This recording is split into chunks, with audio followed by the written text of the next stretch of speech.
Saya kira-kira antum semua, saya, pemirsa dimanapun, sahabatku dimanapun berada, pengen bahagia atau pengen susah?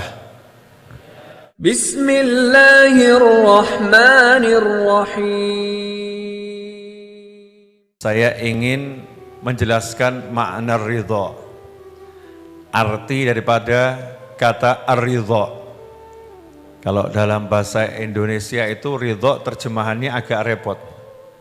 Ridho bisa berarti puas, ridho bisa berarti rela, ridho artinya tidak protes, ridho artinya senang apapun keadaannya. Jadi ridho ini satu kata, kalau diterjemahkan butuh banyak kalimat. Ya, butuh banyak kalimat.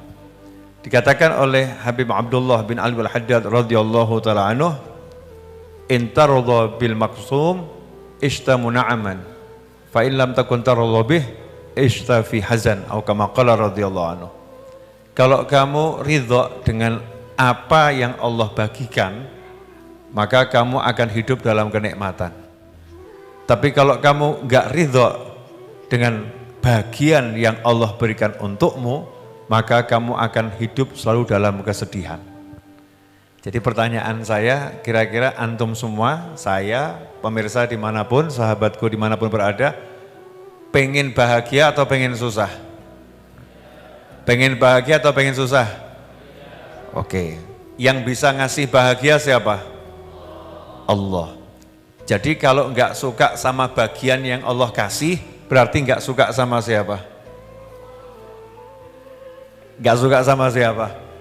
Jadi sama Allah dikasih bagian, misalnya hari ini Allah ngasih kamu bagian 1 juta. Kemudian kemarin Allah ngasih kamu bagian 0 rupiah. Yang ngasih siapa? Allah. Jadi kalau kemarin kamu nggak suka dikasih 0 rupiah, berarti kamu nggak suka sama siapa? Sama Allah.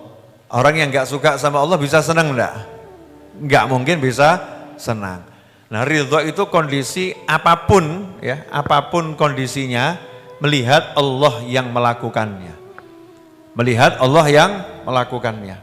Karena melihat Allah yang melakukannya, maka dia ridho. Kalau bahasanya orang yang lagi jatuh cinta, asal kamu yang melakukannya, aku ikhlas. Itu ikhlas dalam bahasa Indonesia, bukan ikhlas dalam beramal soleh, beda ya. Ikhlas dalam bahasa Indonesia itulah yang artinya ridho. Asal kamu yang melakukannya, aku senang. Contoh, dicubit, sakit enggak? Sakit. Tapi kalau yang nyubit, ya temanten baru dicubit sama istrinya atau sama suaminya, marah atau ridho? Minta lagi dong. Sakit tapi minta lagi, ridho. Kenapa? Karena melihat yang melakukan adalah dia yang dia cintai.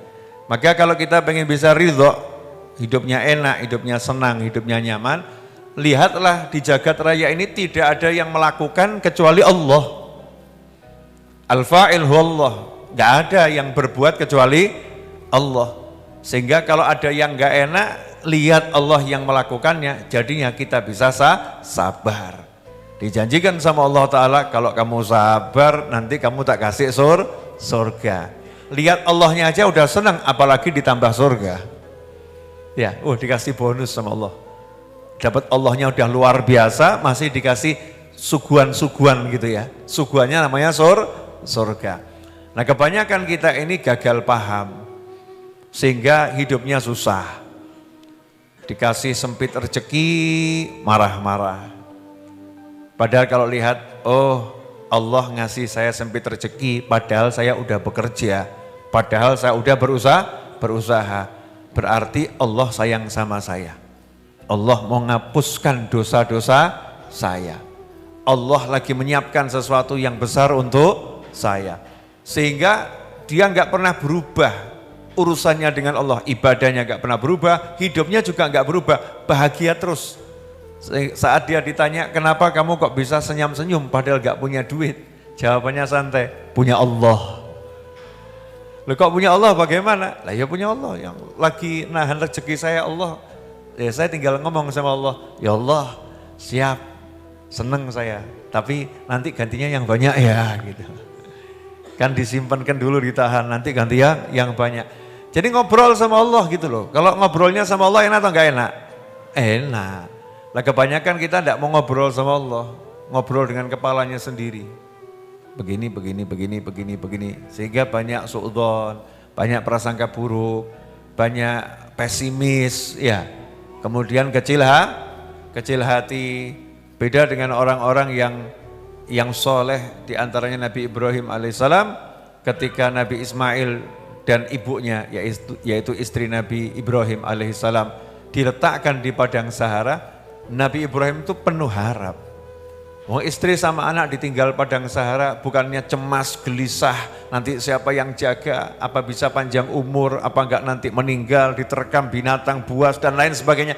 Enggak mikir itu, justru tambah angkat tangan, ya Allah, aku titip ya, letakkan sebagian anak keturunanku di sini, aku titip ya Allah, tolong datangkan orang dari segala arah, kirimkan makanan dari segala penjuru.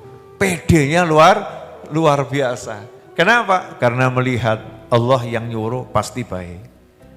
Mengerti Allah yang merintahkan, pasti itu hasilnya menyenangkan. Nah jadilah kita hidup dengan hati yang semacam ini, maka insya Allah hidup kita akan mudah dan menyenangkan. Jazakumullah khairan.